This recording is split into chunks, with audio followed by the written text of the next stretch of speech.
కావచ్చు అని నాకు కూడా అనిపిస్తాం. సార్ మీరు లైవ్లోనే ఉండండి సార్.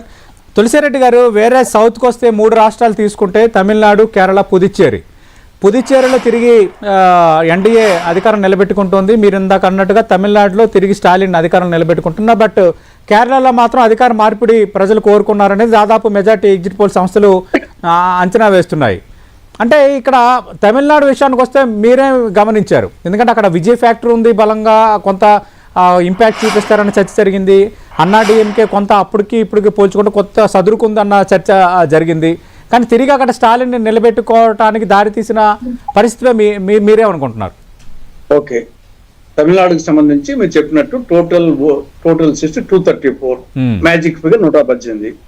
ప్రజెంట్ ఉన్న డిఎంకే కూటమికి 159, ఏడీఎంకే కూటమికి 75. ఇది ఇప్పుడు ఉండేది. నేను అనుకోవడం ఇప్పుడు డిఎంకే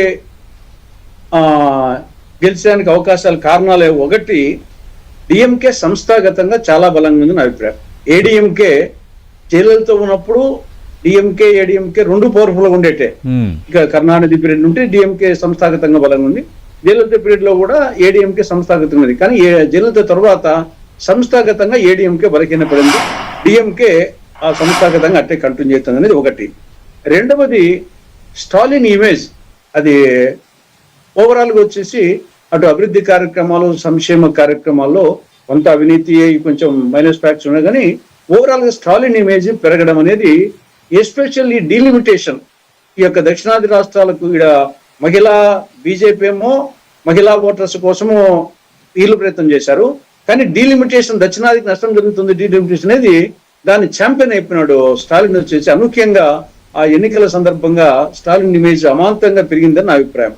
తర్వాత అతను ద్రవిడ సెంటిమెంట్ ను దాన్ని గతంలో నుండి కంటిన్యూ చేస్తున్నారు.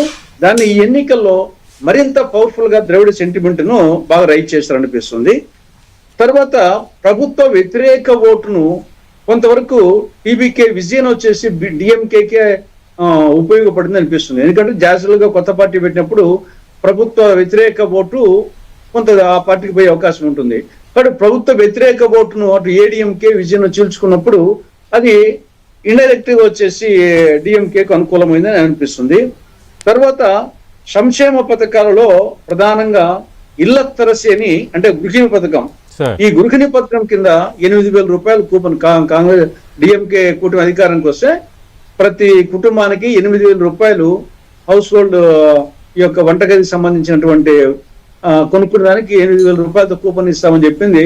అది పెద్ద అమౌంట్ వచ్చేసి చిన్న అమౌంట్ కాదు. 8,000 రూపాయలు ఒకేసారి అనేది ఆల్రెడీ కొన్ని సంక్షేమ అమలుతున్నాయి కాబట్టి మహిళలు వచ్చేసి ప్రధానంగా మొగ్గు చూపింటారని అనిపిస్తుంది.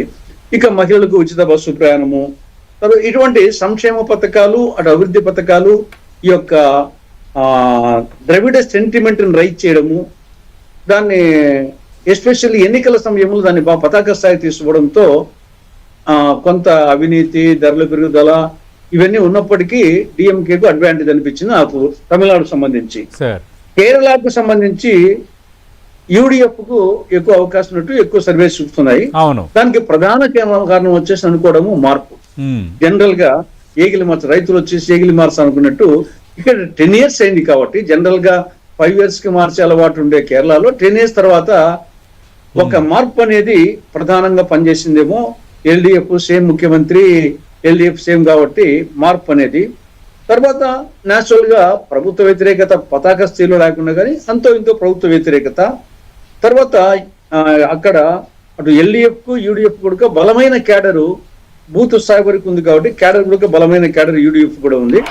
మనకు 2024 లోక్సభ ఎన్నికలు తర్వాత స్థానిక ఎన్నికల్లోనే మనకు కనిపించింది ఈ యొక్క యూడిఎఫ్ ప్రాబల్యం అనేది స్థానిక ఎన్నికల్లోనూ ఎల్డిఎఫ్ లోనూ ఇది లోక్సభ ఎన్నికల్లో కనిపించింది. కాబట్టి ఓవరాల్ గా ఇవన్నీ కలిసి యూడిఎఫ్ వచ్చేసి కేరళలో అడ్వాంటేజ్.